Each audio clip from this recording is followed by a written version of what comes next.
About 8 weeks ago, I got an email from somebody who said, I read your boy crisis book. It was really helpful to me.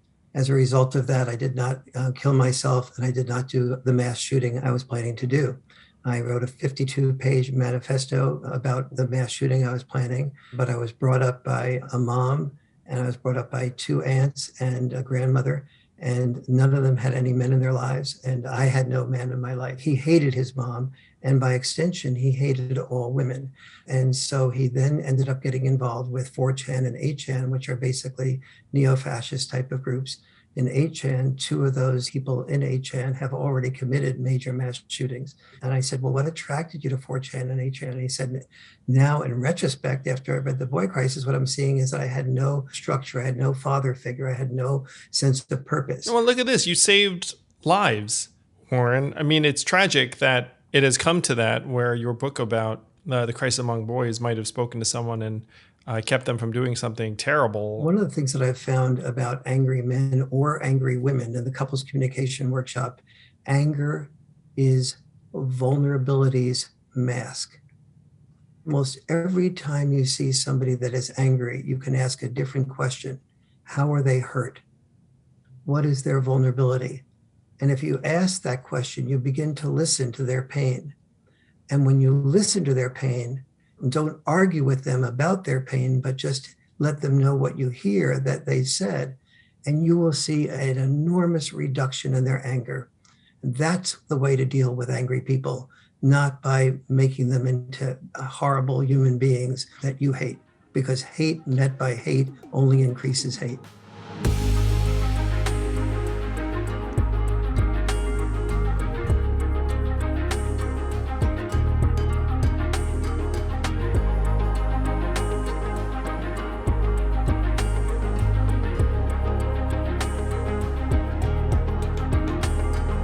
This week on Forward, the author of The Boy Crisis, Why Our Boys Are Struggling and What We Can Do About It, Dr. Warren Farrell.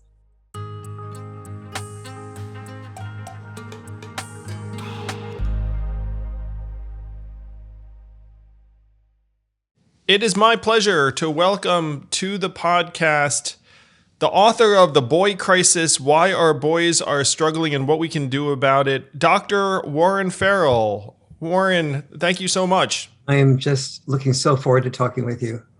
So you came to this work by helping women, I want to say. You were working with the National Organization of Women. You were elected to the board of directors for their New York chapter several times. You then went to work in the Obama administration on gender issues. Is that all correct? Yes, and the Obama administration reached out when they formed the Council for Women and Girls and asked me to be on their advisory board, but they ended up never creating that advisory board. And when they asked me that, I said, we also need a White House Council on Boys and Men. And they said, oh, well, submit a proposal. So I submitted a very extensive proposal, getting experts from all over the world to contribute to it.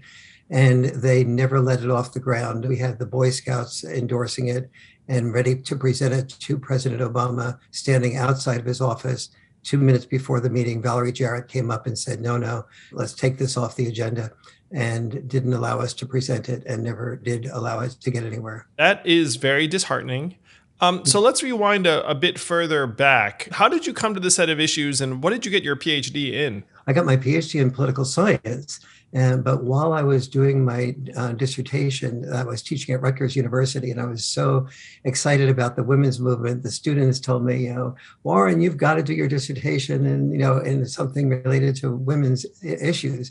And so I changed my dissertation topic, and that led ultimately, long story short, to my getting elected to the board of directors of the National Organization for Women in New York City, and starting some 300 men's groups around the country and some 250 women's groups.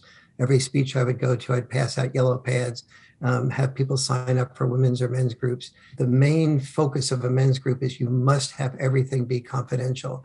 And once men trusted the confidentiality, all sorts of stories poured out of them that made me also have empathy for men. So when I started integrating the male perspective and the female perspective for my audiences, I began to notice the enthusiasm was less than it was when I was just when I was only talking about the women's perspective. Now, well, Warren, what's your personal family situation? Do you have kids yourself? Two girls, which is ironic, and I'm married and been together with my wife for 28 years. So are you a grandfather as well? Have your daughters had kids? I'm a grandfather of a grandson. Yes. It kind of makes sense too, because you started down this path as a champion of women, in part probably because you had two daughters and you saw some of their experiences, and then you realized that that boys and men had issues as well. It's quite a progression you've had, and you document some of the men's stories that opened up your sense of empathy in the book. So you and I met when you interviewed various presidential candidates in Iowa right after your book came out in 2018. Is that right? Yes. So the boy crisis had just come out. And as I was mentioning to you beforehand, you were, of the 8 presidential candidates I interviewed, you were the only one who really knew it without my having to introduce the material. The others were, oh, interesting, or barely paid attention. And you just went right on, and as if you had written the book with me. It was really very impressive. No, I was aware of the problem among boys and men from the research I did in my book, The War on Normal People, that came out in 2018. So you and I think were barking up the same tree, doing research in 2017. Yes. And the numbers around boys and men I found staggeringly difficult and challenging and depressing. And I believe that they were being compounded by the economic transformation of the Fourth Industrial Revolution. The easiest example I would draw was that, look, 2/3 to 3/4 of manufacturing workers are or were men. We eliminated 5 million manufacturing jobs. So that's disproportionately going to affect men, primarily in Midwestern and Southern states. If you have an extra 1, 2, 3 million unemployed men, then you're going to see some serious problems arise. In lockstep with that has been a decline in marriage rates among people without college degrees nationwide. It's gone from 70% in the 80s or 70s to 45% today. And that's a number that really hurt me, because getting married seems like something that a lot of people, in my mind at least when I was growing up, you kind of projected for yourself. Like you thought, hey, I'm going to mature, get a job, get married.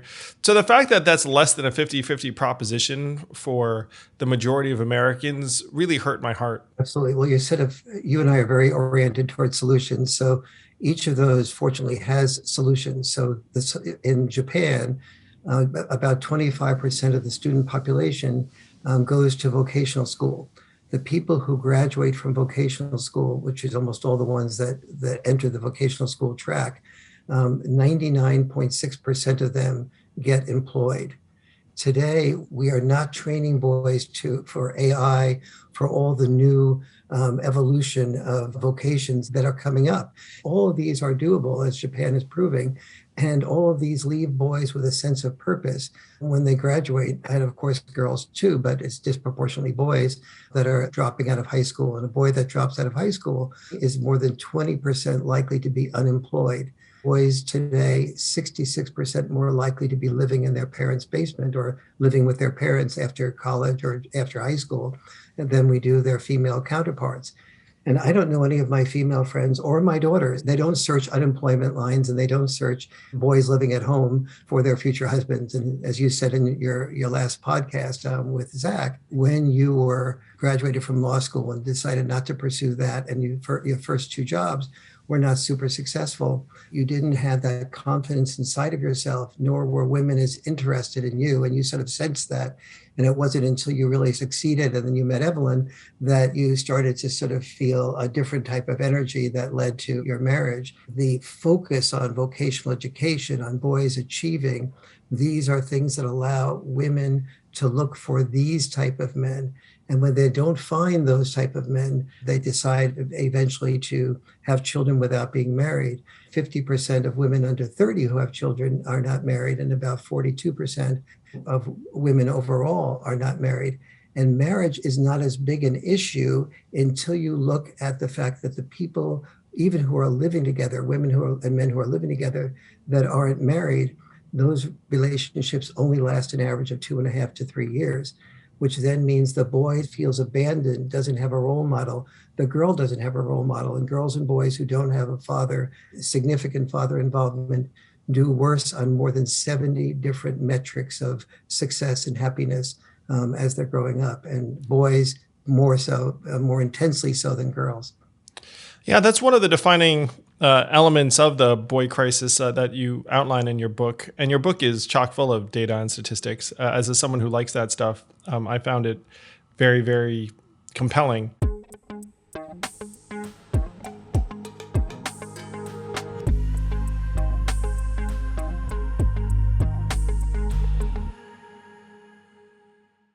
So here's a fun fact. 90% of coffee from the grocery store is actually stale.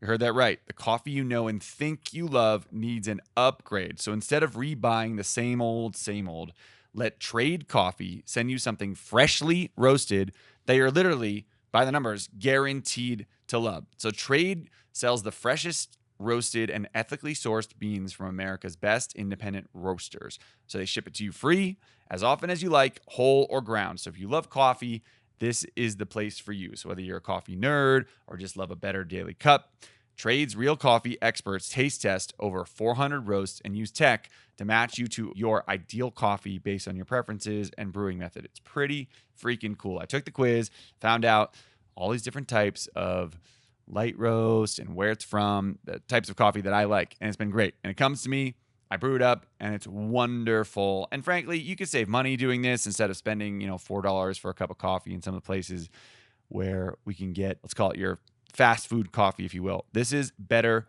ethically sourced, made at home, awesome coffee. So right now, Trade Coffee is offering a total of $20 off your first 3 bags when you go to drinktrade.com/yang. So to get started, take their quiz at drinktrade.com/yang and start your journey to your perfect cup. That's drinktrade.com for $20 off your first 3 bags. Check it out.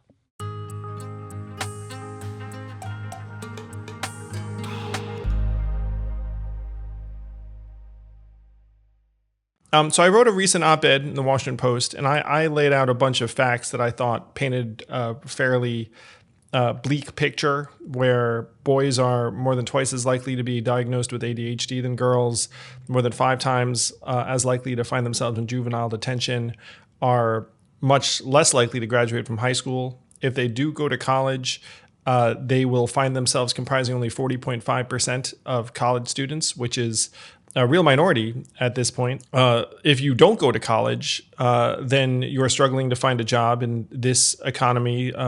Income for men has declined in real terms since 1990. Almost 15% of male community college students dropped out in 2020 alone, which was a mind-boggling stat. About 1/3 of all men are either out of the job market or unemployed or have dropped out in some form or fashion. That number is mind-blowing. You can go down the list and see that there are a lot of very, very tough statistics, including the fact that now deaths of despair among middle-aged men are reaching record and unprecedented levels. So if you trace it from boyhood to manhood to adulthood to growing up, it all looks rough. And to your point, there's a circularity because unfortunately, if you have men who are failing, then you have a lot of kids growing up without dads. And it turns out that having a dad is a very, very positive thing for positive outcomes. I have to say, Warren, it made me feel good about myself just in that I'm a dad and, I'm around. I mean, I actually don't consider myself like a dad of the year candidate or anything like that. And I feel self-conscious about that, but the data shows that, well, just my being here is like a huge net positive. So those are some of the things that I use to outline the magnitude and depth of the boy crisis. If you're trapped in an elevator with someone and they say, "Hey, boy crisis," like, what do you mean? What do you say to them? I say boys all around the world in all 56 of the largest developed nations are falling behind girls in every single academic subject, and especially in reading and writing. Doing well in reading and writing is the single biggest academic predictor of success. And our daughters, they want to have somebody worthy of them to marry. Women are not interested in marrying men who are unemployed, who are not doing well educationally, who are not doing well success-wise. So this is an international phenomenon.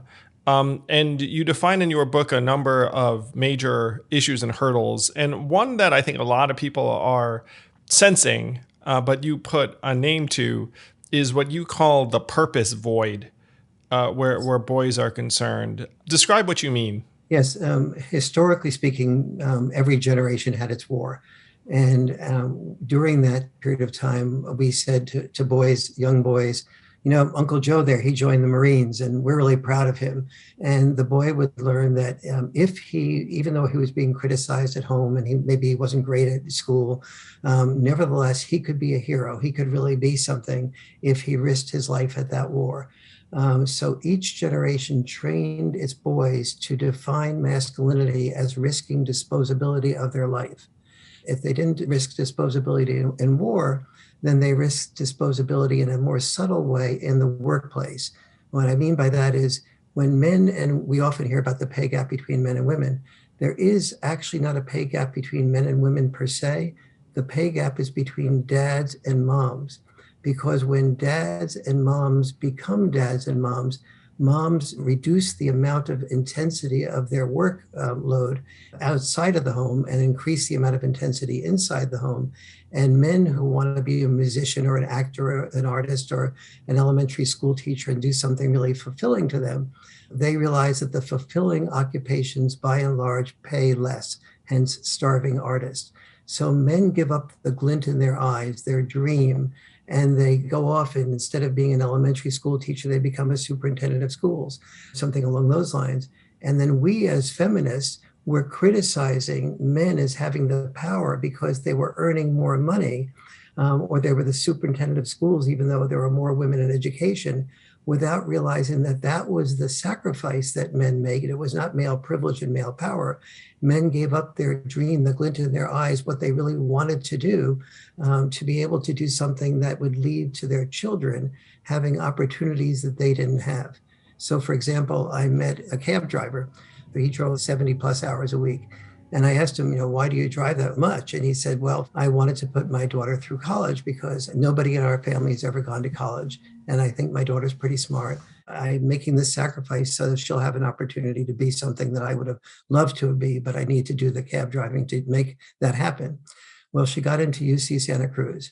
And he told me then when she came back from UC Santa Cruz after her first holiday, she said, Dad, I didn't realize this, but you are part of the patriarchy and you are really more of an oppressor. And she had all these words for me that made me feel like everything I'd done to sacrifice for the last 25, 35 years was a waste. And I didn't feel loved, appreciated, or heard. And so many men feel that today. But until they get into a men's group and they see that lots of other men feel the same way, they just keep those feelings to themselves and they don't articulate them to themselves.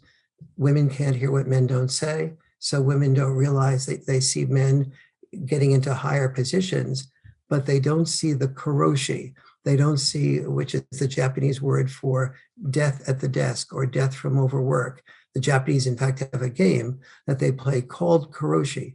And the person who they compete to get to the top of the corporate ladder or the political ladder or the religious ladder. And the person who gets to the top of the ladder first commits suicide because the young Japanese millennials realize that men climbing to the top of the ladder is not power. It's becoming a human doing rather than becoming a human being. And becoming a human being, doing what you want to do, doing what fulfills you, doing what the women's movement has taught women to do, that's power. That's real power. This is the new understanding of real power. But when that isn't understood and there aren't lots of fathers involved, this purpose void that was men's willingness to define themselves as men by being the sole breadwinner or being willing to die in war, we no longer need so many men to die in war, and many more women are helping with the breadwinning. So the boys, they don't have their old senses of purpose.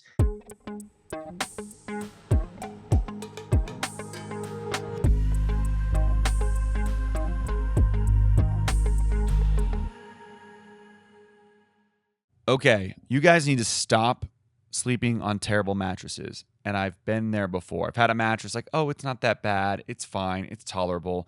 I got a Helix sleep mattress and it has changed my life. It's changed my back. It's changed my sleep.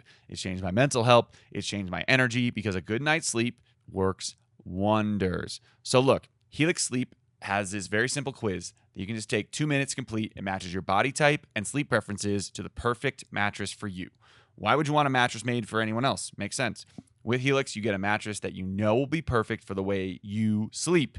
And they know that. So you have soft, medium, firm mattresses. Mattresses great for cooling you down if you sleep hot. They have mattresses great for spinal alignment to prevent morning aches and pains. They even have a Helix Plus mattress for plus size sleepers. Like, you've got all your options. So I took the Helix quiz. I got the mattress I needed that fits me, and it's fantastic. So if you're looking for a mattress, take the quiz, order the mattress that you're matched to, and the mattress comes right to your door, shipped for free in this little highly packaged box, and it's wonderful. You never need to go to the mattress store again. So here you go. Go to helixsleep.com/yang, take their 2-minute sleep quiz, and they'll match you with a customized mattress that will give you the best sleep of your life.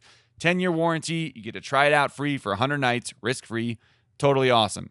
And right now, they are offering up to $200 off all mattresses and 2 free pillows for our listeners. So that's helixsleep.com/yang. So check it out. helixsleep.com/yang.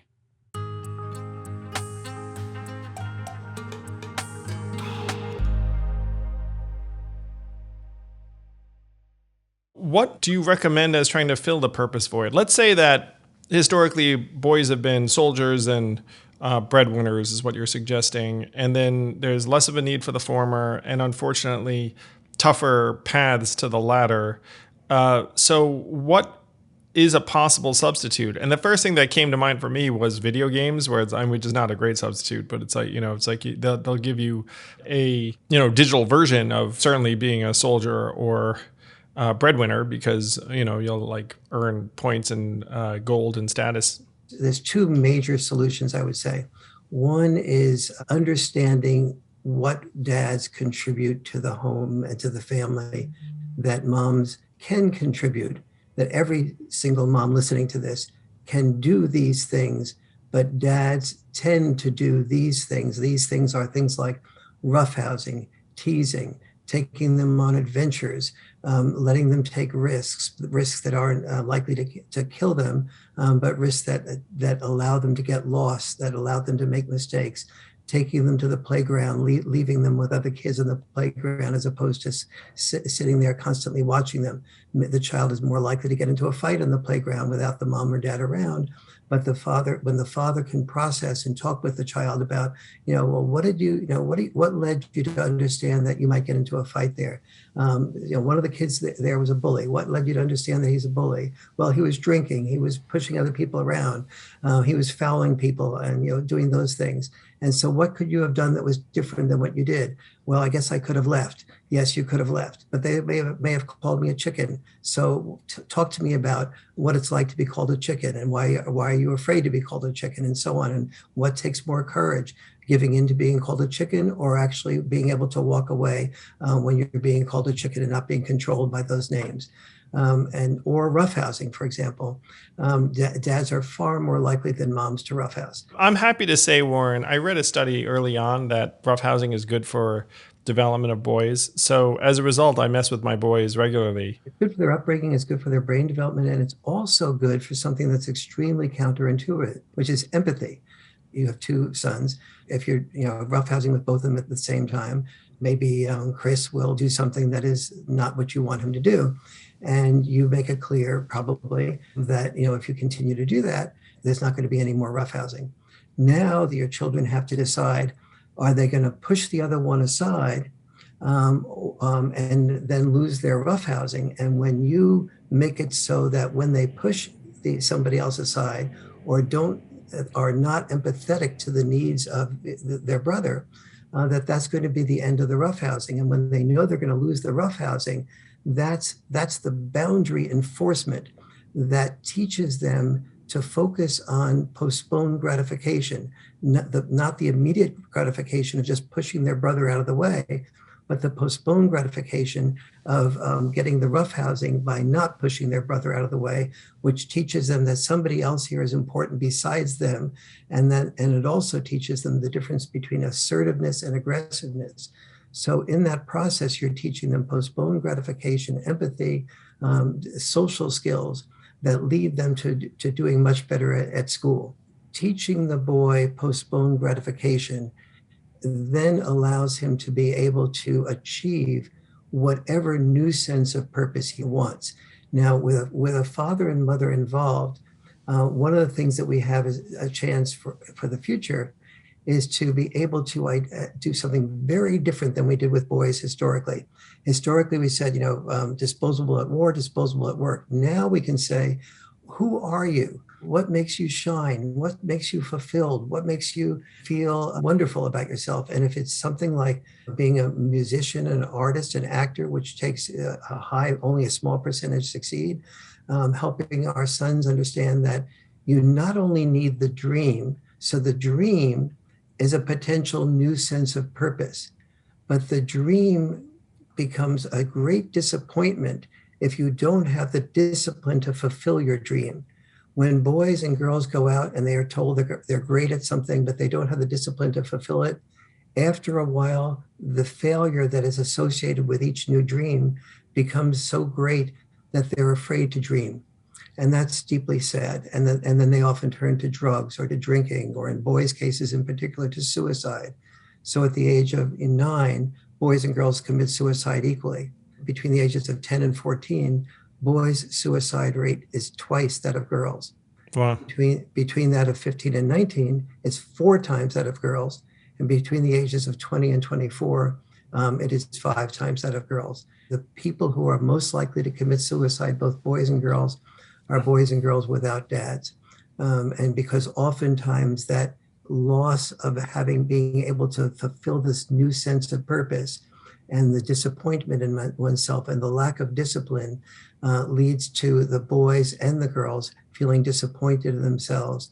And they don't have as many friends in school. They don't get as much praise from teachers or even from their parents. And they become depressed, suicidal, drinking, drugs. And as we know, I know you know, boys are more than twice as likely to die from opiate overdoses as girls are. My personal journey on this, Warren, it's interesting. I was reflecting just now where I felt this massive pressure to do something significant and make a certain amount of money so I could start a family at some point. And I discovered entrepreneurship, which, by the way, was very difficult and I flopped a couple of times. But it really is a very good fit for this quest for purpose because you're building something, you're working with others, you're solving a problem. There were many, many times when I would go out there and do something, like let's say just something sprang to my mind where like I got a message from a university in Texas saying, hey, we're looking for like a supplier of a certain type of class.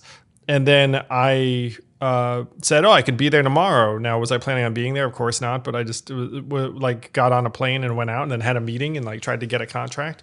And there was like a sense of soldiering or adventuring in its own way, where it was like you're out there trying to conquer new ground by getting new customers, or in our case, we would expand to a new market. So it was an excellent fit for me. I started an organization that's trying to cultivate entrepreneurs because I instinctively felt like it would be a great fit for a lot of people. I dare say that that's the kind of thing that would fill a void for a lot of boys, girls, anyone who wants to try and find some kind of purpose and significance. Now, that said, it's extraordinarily difficult to actually start a business or enterprise organization of any kind. And so the best recommendation I had to a lot of folks was to join an organization or company that was trying to do something interesting or significant, because You'll learn. I mean, what happened to me is I started a company and it failed, and then I joined 2 startups as the lieutenant, and then eventually became the CEO of another. Working with more experienced builders and mentors, like I got better and stronger myself. So that's what I recommended to a lot of people. But everything I'm describing is not directly accessible for the average person who's just, like coming out of high school or community college and be like, oh, where do I find this opportunity? And then even if you did show up, that the company may or may not have a need for someone with like that particular profile. But that was my vision, my hope. In part, I think because I sensed this purpose void in myself that I managed to fill. But I sense that it would be an enormous boon if we could help fill it for others. One of the great things the women's movement has done is to sort of understand that a decent percentage of women want to have this sort of sense of purpose too. My wife works at 60, 70 hours a week, even though she's in her late 60s. And I'm trying to get her to slow down a little bit and not stress out so much. But she gets this enormous sense of purpose from working that hard and from fulfilling her clients' needs and so on.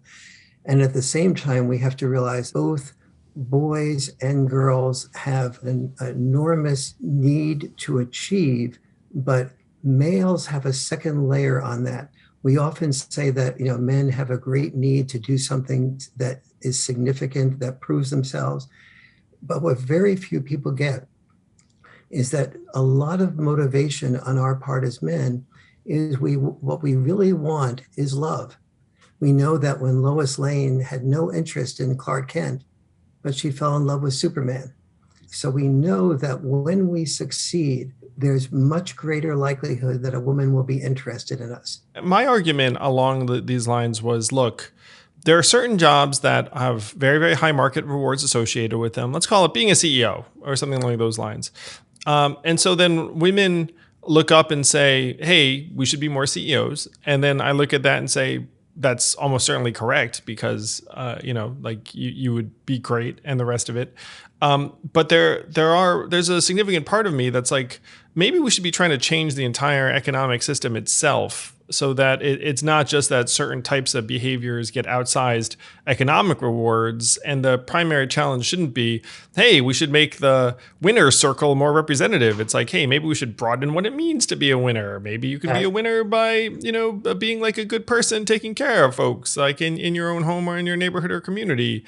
Maybe we need to redefine economic success in various ways, or even success as a human, which is something that you refer to, I believe, as heroic intelligence versus health intelligence. Is that accurate? Accurate. And basically, I'm saying, like with the Kuroshi example that I gave before, that that climbing to the top of a ladder and unbecoming who you really want to be, not being that elementary school teacher, that musician, that artist, that writer. What did you want to be when you were a kid, Warren? I started to stand out in writing when I was in high school, but my father made it clear when I wanted to take off, instead of shoveling snow, I wanted to go to the library to write a book in high school. He said, first of all, Warren, you need to shovel the snow. Second, I just want to warn you that only about 1 out of 100 people who write a book even get that book published. And if you can't get a publisher, you'll never get a wife and you'll never have a family. So he was making it clear to me. He was born in 1910. When he was 35, he'd been through 2 world wars and a depression. And from his perspective, life was about making sure you were responsible, that you fulfilled obligations, and it was not about doing what you want to do. I wanted to be a spy like James Bond. Oh, really? FYI, yeah. Yes, and there's the ultimate hero. And it's a good example of heroic intelligence versus health intelligence. The average person doing what James Bond does for more than 6 or 7 minutes is likely to be called dead instead of going to his funeral. Back to your point, yes, we need to redefine what it is to be a success. We can help our children define their sense of purpose and get the discipline to do that. They need father involvement because the balance between being a mother and a father creates a checks and balance parenting that leads to so many boys and girls doing so much better when they have both the discipline and the nurturance and the discipline and the nurturance back and forth.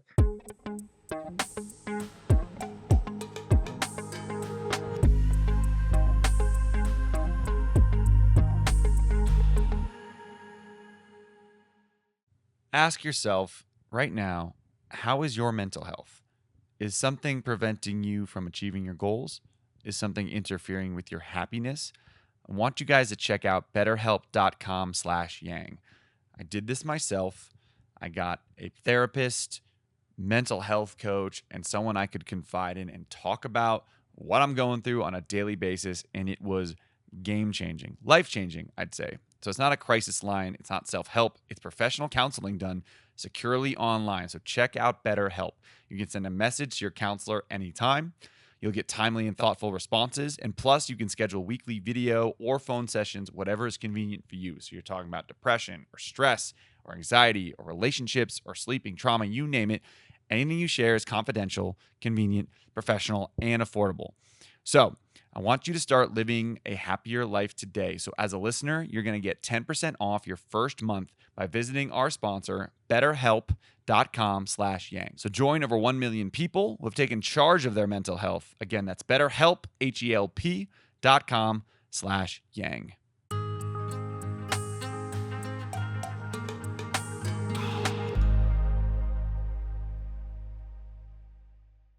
One of the things I said when I was running for president is that we should try and keep families together because two-parent families just have much better outcomes among kids. Yes. I think I got a little bit of heat for that, even though that's just like a factual relationship. The most important single thing for keeping families together is communication. And the single biggest Achilles heel of all human beings is our inability to handle personal criticism without becoming defensive. The last 30 years, I've been focusing on doing couples communication workshops so that I could teach people how to handle the criticisms their partner has by altering their biologically natural state of becoming defensive and creating a safe environment for their partner to say whatever was on their mind. And that keeps marriages together, not by legislation, but by communication. If you don't have marriages stay together, usually the divorces lead to the father becomes less involved. The mother wants the father less involved. The mother falls in love sometimes with a new man. They maybe move to a new place out of state. Mother often, if she fights it, she has the right to children. Oftentimes men have to fight for children, and the children end up without their father in their life. What can be done as a solution to that is the possibility of a father warrior program where we say to men, one of your new senses of purpose is not to kill and be killed as in the past, but to love and be loved. And who needs you to love and be loved? First of all, mothers do. Single moms are overwhelmed. They're torn between their jobs and not doing that well enough and their children. And we have men out there, fathers, who have no sense of purpose, who are not being taught to love and be loved. And we really need to make it part of our national calling to say to men, we need you as we have in the past, but we need you to be fully involved with the children. Here are the 70 plus reasons, things that happen that are better for children when you are involved. At this point, being a man who wants to contribute to the growth of the next generation is extraordinarily high value. I know there's a waiting list for months and months for someone to be a big brother or a mentor to young boys who may have single moms. We should be putting more men in position to contribute like that and frame that as like the new struggle, because right now that's not happening and it's having disastrous effects that you and I have both documented and tried to share with the world. The most important single thing you can do if you're a single mom listening to this is to understand the differences between dad-style parenting and mom-style parenting. Dad-style parenting is not well explained. Understanding, for example, the connection between roughhousing and empathy, roughhousing and postponed gratification, understanding the value of teasing and also how important it is that you're there so the teasing doesn't go too far, understanding the value of risk-taking. So all those things, when you let a man know that you see that he's needed for these natural propensities that he tends to display, men come when they are needed, when they're wanted, and they disappear when they're not. Make sure your son gets involved in what I call the liberal arts of sports, team sports, pick up team sports, which is perfect preparation for being an entrepreneur. You set your own boundaries. You pick people from the beginning. You discover who works and who doesn't work. And then also sports where you are the primary person to stand out, like in tennis or in gymnastics or downhill skiing. You're part of a team, maybe the emphasis is on you. In those liberal arts of sports, all of them is important, but also attend them often enough to find out which coach is likely to be the type of coach that you'd like to have be a good role model for your son. Let the coach know that your son does not have a good male role model involved. Most coaches will bend over backwards to be more involved. Cub Scouts, Boy Scouts, Cub Scouts, a lot of proven data showing that what all of us and every mom that I've ever spoken to cares about, which is the character development of her son, is enhanced enormously by consistent involvement in the Cub Scouts for 2 or more years. Boy Scouts has deconstructed masculinity in such a way as to reward boys with merit badges and many, many rituals that lead to boys having that sense of purpose and doing well. So take a look at the part of the boy crisis that talks about the importance of checks and balanced parenting. Value, mom, what you contribute, and also value what dad contributes, and know that your differences are not a sign that you need to be divorced, but your differences are exactly what your children need if negotiated in a way that allows both of you to hear each other without becoming defensive. To the extent that there is popular movement around trying to help boys and men in this way, you're the first person I thought of, and you wrote the book. Are there others? I feel like now I'm one, which I appreciate. What does the landscape look like? I'm curious as to what the state of this particular conversation is. First of all, I would say read Forward, read Leonard Sax's Boys Adrift, read everything that Michael Gurian has written on boys. These are some other people as well that have really contributed in this area. I hope the boy crisis, I spent 14 years researching and writing, and I'm very solution oriented in the boy crisis. I made a commitment to myself to say nothing that I couldn't solve. and I know you're very solution oriented as well, and very data based as well.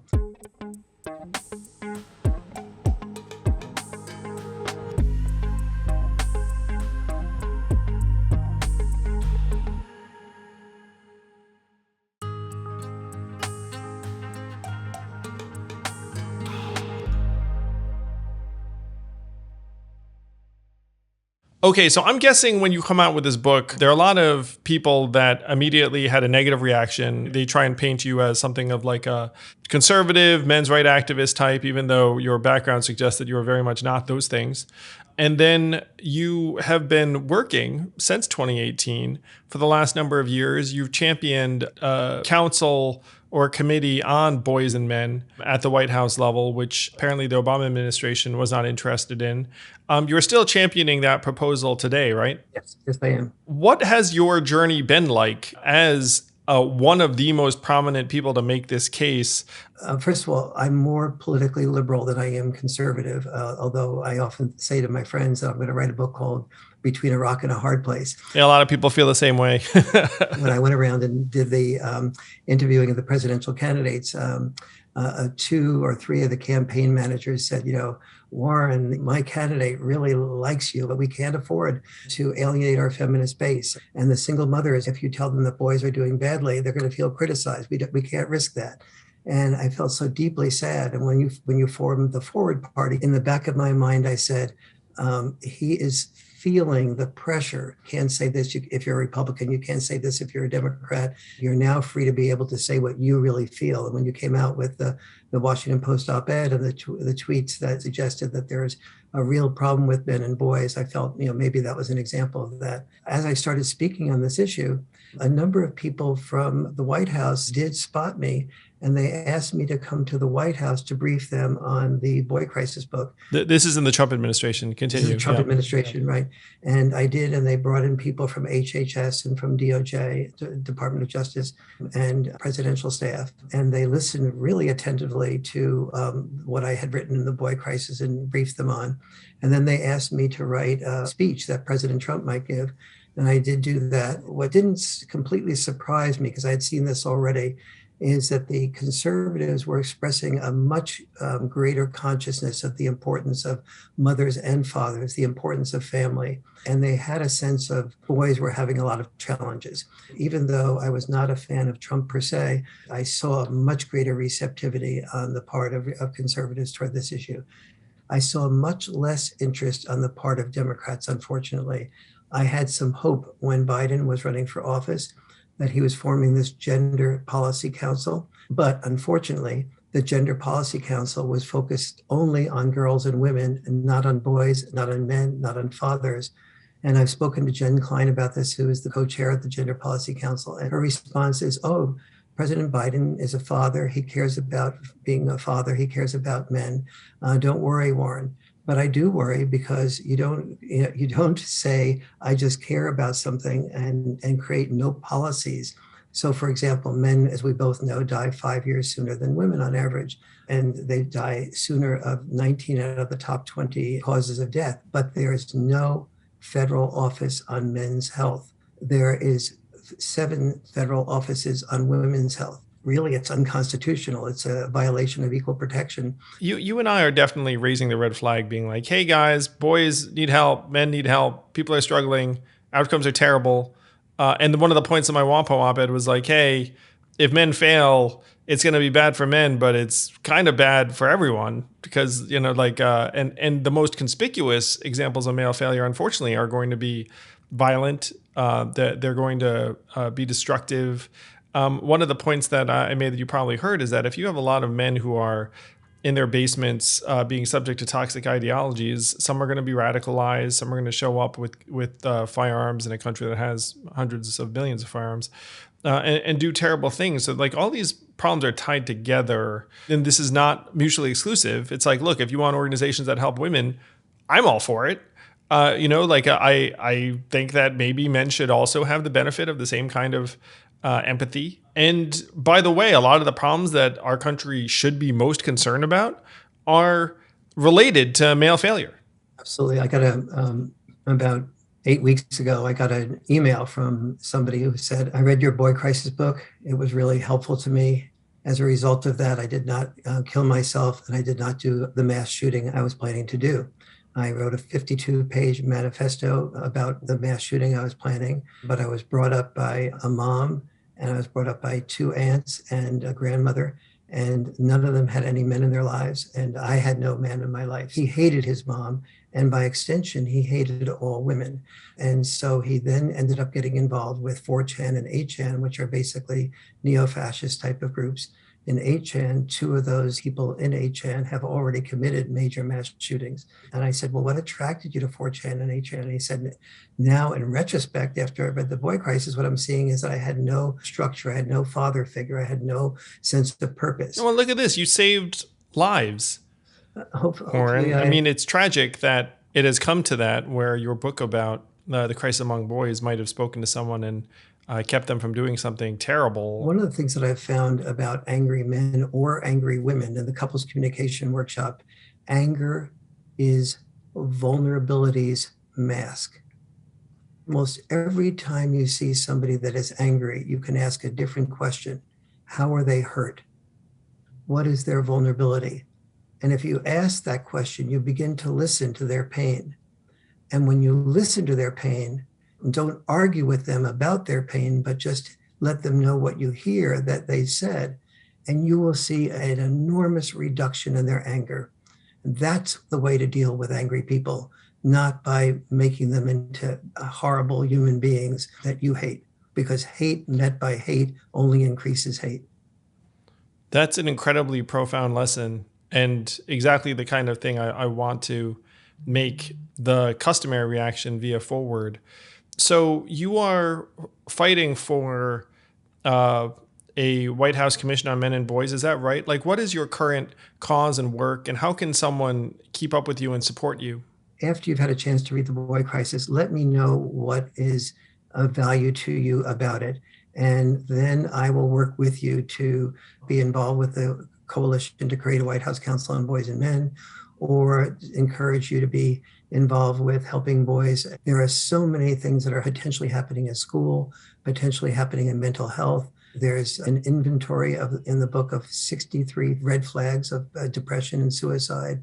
You can help bring that into schools. You can teach young men how to communicate so that they become prepared to be great fathers that can communicate with both women and their children and teach their children great role models of communication. There's so many opportunities out there, and really follow what you are doing, because you are the only national political person that understands these issues, and you've articulated so much of it in Forward, and really get involved with your campaign and make it happen. Oh, wow. Well, that's so kind. Right back at you, Warren. Thank you for making me feel not crazy. Dr. Warren Farrell, the author of The Boy Crisis, Why Our Boys Are Struggling and What We Can Do About It. He's a very, very solutions-oriented human, and the book is as well. Thank you so much, Warren. This is maybe the most important issue in American life today, and it's not going anywhere. So you and I'm sure, will have plenty of chances to make common cause. I look forward to that very much.